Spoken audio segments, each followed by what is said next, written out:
Yesterday's elections are now in the books, and all eyes are on Michigan as we tee up for election year 2026. I spoke with political reporter Rick Albin yesterday afternoon about two big races in our state that will draw the attention of the nation next year: the race for U.S. Senate and the race for governor. I want to begin with the U.S. Senate, Rick. It's a crowded field for the Democrats, but maybe just one Republican standout. Break this race down for us in general. Yeah, there are a couple of things that really stand out about this, and one is, first from the Republican side, Mike Rogers, former congressman who has come within less than a percentage point of winning just last year.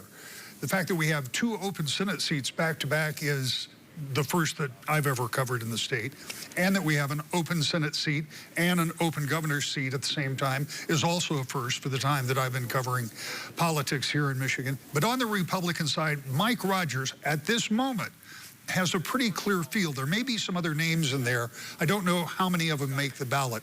One of the important things we should point out as we do this early on is that some of the folks who are in races right now could get out, and others could get in. And the reason is the filing deadline's not until April. So there's still a long time. We're very early in this process.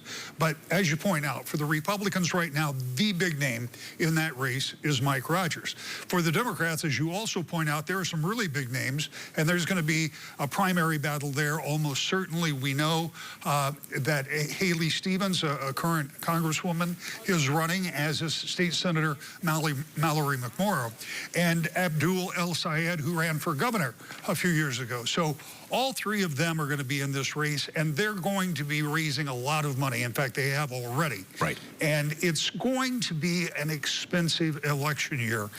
This is definitely a race that the Republican National Party has circled, perhaps even being closely watched by the White House. Yeah, I think a lot of attention. That's exactly right, because again, Rogers came so close against a strong Democratic candidate just last year. And I think that the White House is counting heavily on President Trump playing some part in some of these big races. And they're still looking back at the presidential election and those results and saying, look, we won this swing state. Well, we won all the swing states. And so as they look back at that, they want to try to keep that momentum going. But let's talk about what is kind of the historical norm, and that is the party in power in the White House does not fare well in that midterm election. They want to change that script. And you and I were talking just before we began, and I think it's worth noting that some of the old convention when it comes to thinking about what goes on in politics, what tonight's elections might mean for next year, or what that midterm looks like based on the old norms, may carry over, but it may not, because politics has changed a lot in the last 10 years. And some of the things that we used to take to the bank are now things that we're a little afraid to write checks on. Yeah, there is no new normal, or maybe it's always a new normal here in the world of politics. All right, let's get to the main event. Obviously, the governor's race here in Michigan.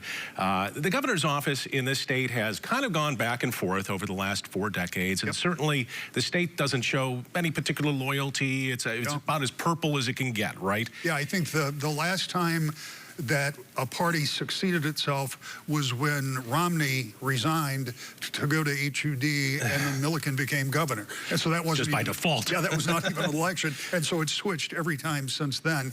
And again, that's not a prediction that will yet, but that is one of the norms that we look at and think about. And we also know that Michigan voters appear to, at least when it comes to the governor's race, not so much when it comes to the U.S. Senate race, but when it comes to the governor's race, they seem to get a little party fatigue. And so it switches every 8 years. And so here we're at that inflection point. We will have had 8 years of Democratic control in the governor's race. And these fields are big, and again, they're raising money. For my full conversation with Rick, where we take a closer look at all the major gubernatorial candidates, you can head on over to woodtv.com.